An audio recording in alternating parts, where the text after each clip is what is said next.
அந்த மாதிரி அவனுடைய பாடி நமக்கு பார்க்கறதுக்கு ஒரு சிறு வடிவமா இருந்துக்கிறோம். தன்னை குறிப்பிட்டார், தன்னுடைய வடிவத்தை பெருக்கி காட்டுறதுக்கு அந்த உண்மையான அன்புகளை அவர் காட்டிட்டாங்க. காட்டி தன்னுடைய வடிவத்தை நீயும் விசாரிக்கிறீங்கிறது காட்டிட்டாங்க. அதனால நாம வேற சரணானந்த வேற இல்லை. அவங்க நம்ம உடம்புக்குள்ளேயும் உயிருக்குள்ளேயும் உணர்வுக்குள்ளேயும் ஒவ்வொரு பாக்கிய ஏற்படுகளையும் பஞ்சபூத உடம்பு இது. இந்த பஞ்சபூதத்தை தாண்டியும் உள்ள மகாலயமாவும் மகா அற்கல்வியும் உள்ளதே இருக்கு. அதனால அவரை நம்ம என்ன பண்ணணும்னா உங்க எண்ணங்களை அவர் மேல செலுத்துங்க. அதுதான் தியானம். முன்னால நினைக்கிறதா தியானம். கண்ண முடிக்கணும்னா அங்க இருக்குது இங்க இருக்குது விளக்க கண்டமா வெளியில் விளக்க பார்க்கணும். விளக்க கண்டுக்கிறீங்கன்னா அதை காண முடியாது. அது அருவமானம். கடவுளும் அருவமானவர். அவர் உருவமாக வந்திருக்கார். அருவமான மூணு நிலையில இருக்க அருவமான பொருளை நான் பார்க்கணும்னு ஆசைப்படலாம் கூடாது. நமக்கு வேண்டியது என்ன? நம்ம உடலையும் உயிரையும் அவர்கிட்ட ஒப்படைச்சிட்டு நமக்கு தெரியுது, உயிர் உடலும் தெரியுது. ஆனா உள்ள இருக்கிற கடவுள் தெரியல. எனக்கு தெரியல தேவையில்லை தெரிஞ்சுக்கிறதுக்கு நான் என்ன பண்றது அப்படின்னா நீ உடை இறந்தீங்கன்னா அதுதான் நம்ம இருக்கிறவர்கள் அது தெரியாது. கடவுள்னா நான் என்ன நான் என்ன உடலையும் உயிரையும் நான் எனதுன்னு நினைக்கிறவர்கள் உள்ள இருக்கிறது தெரியாது. அப்ப உள்ள இருக்கிறத தெரிஞ்சுக்கிறதுக்கு நாம என்ன பண்ணணும் அப்படின்னா பிரார்த்தனை தான். பகவானே எனக்கு உண்மையை நினைக்கூட உண்மை ஞானத்தை கூட சத்திய ஞானத்தை நான் வருது அவளால் என்ன சொன்னாரு? சத்திய ஞானத்தை என்னும் கண்டன கர்மார்க்க சித்தியை நான் பெற்று கொள்ளணும். அப்போ உள்ளத்துல உள்ளம் பெருமாளா இருக்குது. சபையான உடமான தானம் நினைச்சு அபயம் அளித்ததோ வெறுப்பளிச்சது சபை நம்ம உடம்புக்குள்ள இருக்கு. அப்ப நம்ம உடனே தெரியலையே. மனசுத்தாங்காரம் மனக்கரங்கள் இருக்கு, மனவாக்குக்காரே புறக்கரங்கள் இருக்கு. ஆனா உடல் தெரியலையே. உடலுக்குள்ளேதான் ஆண்டவர் இருக்காரு. அப்ப ஆண்டவரை பார்க்க நாம என்ன பண்ணணும் அப்படின்னா நாம அவர்கிட்ட நம்மளே அவர்கிட்ட என்ன கொடுக்கறது? அவர்தான் வரலாற்று மண்ணு செய்ய பெண்ணு செய்ய பொண்ணு செய்ய மூவாதியை விட்டவனுக்கு அருள் அப்பவே உடல் பொருளாகி விட்டவனுக்கு அப்பவே இருக்கு.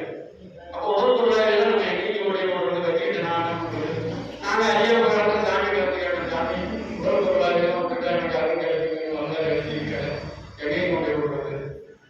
அப்பதான் சுதந்திரம் மாதிரி அந்த அறியாமையை நீக்கி கேட்டேன். உடல் பொருள் ஆதி எல்லாம் அர்ப்பணிச்சவதியா இருக்கு. நீ கூட உடல் தான் பாக்கணும் இருக்கிறத தெளிவு. அதனாலதான் என்ற பொருளை வாயில சொல்லி தெரிஞ்சுக்க முடியாது. இது உபாயம். இங்க கேட்கறது உபாயம். சாமியுடைய நூல்கள் வாங்கி கொடுத்தீங்கன்னா அது நிறைய விளக்கங்கள் தெரியுது. அதெல்லாம் உபாயம். உண்மை ஞானம் அல்ல.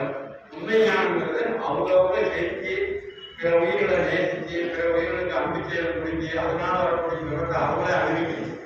சச்சிதானந்தம் கடவுள் சச்சிதானந்தமா இருக்காருன்னு சொல்லலாம். சச்சிதானந்த கடவுளை புரியுதா மையம் புரியுதா உங்களுக்கு சாமி எழுதுறாரு அது சச்சிதானந்த கடவுளை புரியுது ஒன்றும் கிடையாது. சரி அப்ப நான் எப்படி அடையிறது அப்படின்னா நாம அம்பிச்சைகளை புரிஞ்சு அதனால வரக்கூடிய இன்பத்தை அனுபவிக்கும் போதுதான் நாம சாட்சியா இருப்போம். சச்சிதானந்தத்துக்கு நாம சாட்சியா இருப்போம். அப்படிதான் அனுபவப்பட வேண்டியது. அதனால இந்த அளவுக்கு யாருமே வணங்காம இருக்காரு. வணங்குங்க. அவர் எல்லாரும் வணங்காம இருக்காரு. வணங்கலாம். உள்ளத்துல அன்பு அவ்வளவு திறமை எவ்வளோ அவ்வளவு அந்த அன்பு எவ்வளவு உங்க தீவிரமா இருந்தா அந்த அளவுக்கு அவருடைய அன்பு ஒரு ஸ்டெப் நீங்க உள்ள முடியும்னு 100 ஸ்டெப் கிட்ட வரும். அதனால ஒரு தடவை அற்புதம் அற்புதம் அன்பெடுக்கிறது ஒரு தடவை சொன்னா படம். இப்ப அவர் படிக்கும்போது 1000 தடவை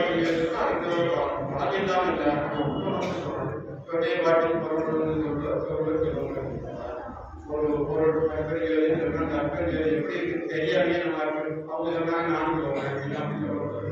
அது அப்படியா இருக்கு அப்படிங்கிறது எப்படி இருக்கு? அருளோ அனுபவம் இருக்கு, எப்படி நிறைஞ்சு பெருக்கிறோம் ரூபம் இருக்கு. அப்ப அதை வந்து அர்ப்பணிச்சது தெரிஞ்சுக்கிறதுனா ஒரு இடமா வளர்ந்து அப்படின்னா அர்ப்பணிச்சது நல்லா வருவாங்க. இன்னும் இல்லாத சூனிய வெளியிலிருந்து அந்த அதனால சூனியக்கு சூனியமாய் கடவுள் இருக்கிறார். இந்த சூனியத்துல இருந்து ஆகத்தில் வந்து ஆகத்திலிருந்து பஞ்சபோதம் வந்து பஞ்சபோதத்துல இருந்து ஒவ்வொரு உயிரினங்களும் வருது. இப்ப நம்ம மனிதன் இப்ப மனித பிறப்பட்டவர்கள் பிறப்பினால இந்த ஆத்மீகமாக அடையாமல் வேற ஏதோ இருக்கும். நான் நல்லா சாப்பிடுறேன், நல்லா 4 பேர் கட்டிருக்கீங்க, 3 பிள்ளை வச்சிருக்கீங்க, 10 பிள்ளை அப்படியெல்லாம் இருந்தா அதெல்லாம் எப்பவுமே ஆசை. அமெரிக்காவில் எங்கள் ஊருக்கு இருந்து ஒருத்தருக்கு 2 பையன் அமெரிக்காவுக்கு கிடையாது. ஆரியா பிள்ளைங்க தோற்றிக்கலாம் இருக்கு. சொத்து ஏகப்பட்டு ஒரு பங்களா ஒரு பங்களா ஒரு பங்களா 3 பங்களா இருந்தா சோத்து வழி.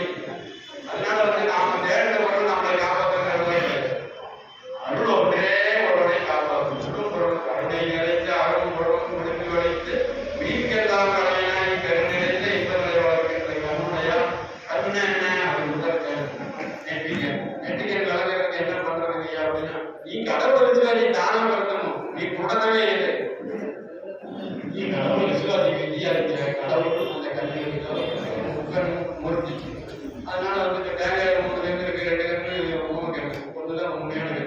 உண்மையான திறக்கணும்னா என்ன பண்றது? அது மண்ணில் துவைச்சி வச்சு அதுக்கு தண்ணி ஊற்றி அதுக்கு பக்கம் அது மாதிரி இப்போ நான் வந்து ஒரு மண்ணு இந்த மண்ணு என்னைக்கு முளைக்கும் அப்படின்னு முளைச்சு இவ்வளவு ஆணவம் அருள் இருக்கு, கருணை இருக்கு, அன்பு இருக்கு, வளர்ச்சியாக இருக்கு. அதுக்கு உணாருடைய கருணை தான் முக்கியமா இருக்கு. அதுக்கு முழு முழு முழு வந்தாப்பட்டே சொல்லிட்டு இருக்கீங்களா? அவர் என்னங்க அன்னைக்கு ஜோரப்பட்டாரு சொன்னாரு அப்படின்னா அப்படி கிடையாது. அப்போதைக்கு அது மாதிரி ஊசி போட்டிருக்காங்க. காலையில் ஊசி, கையாளர் ஊசி, மூளைக்கு ஊசி, அவங்க சர்வ டாக்டர் வைத்தீஸ்வரர் மாதிரி அவங்க எல்லாத்துக்கும் எல்லா கலாலையும் கொடுத்துட்டு இருக்காங்க. ஆனால் புரியும் எனக்கு கையால் மட்டும் தான் ஊசி போட்டுவிட்டாரு, அவ்வளோதாங்க எனக்கு தெரியும். அவ்வளோதான் உடலோட தெரியும். அப்புறம் அவருக்கு உயிரில் போட்டு ஊசி போட்டு உயிர் வளர்க்க கொடுத்துருக்காரு, ஆண் வளர்க்க கொடுத்துருக்காரு, அறிவு வளர்க்க கொடுத்துருக்காரு. கடைசியில் அருளாட்டையே திருப்பி கொடுத்துட்டு போயிட்டாரு. யார் ரொம்ப அன்பா இருக்கிறாங்களோ அவங்க வந்து இந்த வச்சுக்கிறாங்க. ஆனா அது அந்த பக்குவம் ஏன் நமக்கு வரல அப்படின்னா அது காலகட்டம் பையன் தான் வரும். திடீர்னு வந்துடுறாரு. சிவராமலிங்க அவங்க வந்து கொஞ்சம் கொஞ்சமா வரலாற்று எல்லாருக்கும் வரும். எல்லாரும் தென்மார்க்க ஆன்மீகத்தை நம்பிக்கையோட தைரியமா இன்னைக்கு காலம் அவங்க தான் நடத்திட்டு ஆன்மீகம் தான் நடத்துறாங்க. அதாவது இந்த உலகத்தை 18 சிந்தனை தான் நடத்துறதுக்காக முன்னாடி சொல்லியிருக்காங்க. இப்போலாம் அதெல்லாம் முடிஞ்சு போச்சு. இப்போ வந்து கல்வி அவதாரம் சாமி வச்சுட்டாங்க. எல்லா காலத்துக்கு பிற்பாடு சதுரியோட கணக்கெல்லாம் முடிஞ்சு போச்சு. அதனால இந்த அளவுக்கு நீங்க நல்லா நினைங்க. யார் பிரம்மமா அவர் இருக்காங்க.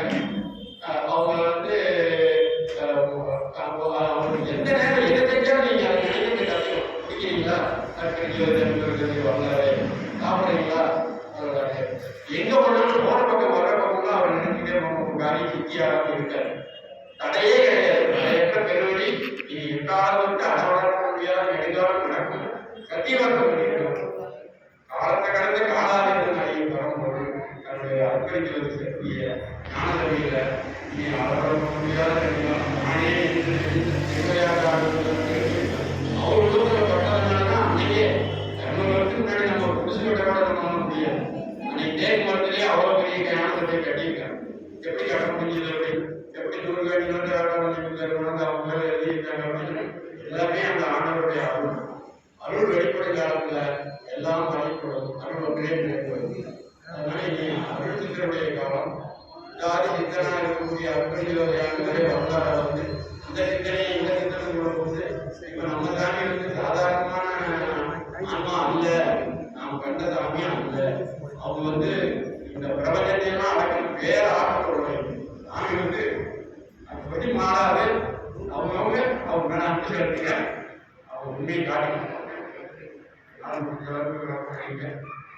அதாவது குற்றமுறையில இருந்தால் மன்னிச்சுங்க. நம்ம வந்து நம்மை காட்டாது தலைவனை காட்டுவதே சம்பாதிக்க. நான் என்னாரு நான் கேட்டு வந்திருக்கேன், இப்படி சொல்ல முடியாது. ஏன்னா எல்லாரும் யாரும் ஊரே யாரும் கேள்வி, அதாவது பிறப்புக்கும் எல்லா உயிருக்கும் திருமணம் சொல்ற மாதிரி எல்லா உயிருக்கும் ஒரு தாய் மக்கள் எல்லாத்துக்கும் அந்த அடிப்படை ஜோதி என்பது என்னன்னா தாய் தர்மம் மருந்து எல்லாத்தையும் வழிபடுறது. எந்த நேரமும் நீங்க திருதெய்வ வழிபாடெல்லாம் முன்னெடுத்துருங்க.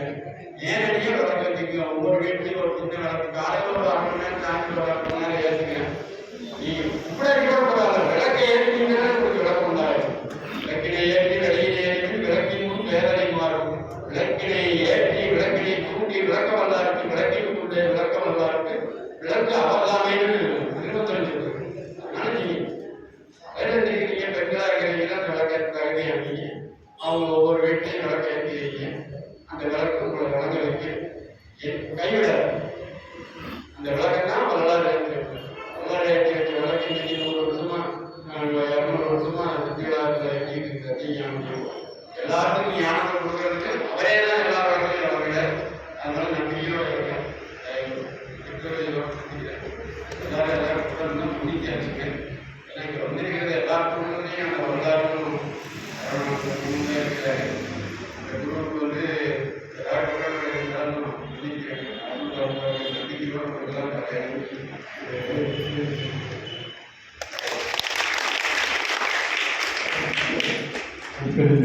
ஐயா அவர்களுக்கு நன்றியை தெரிவித்துக்கொண்டோம்.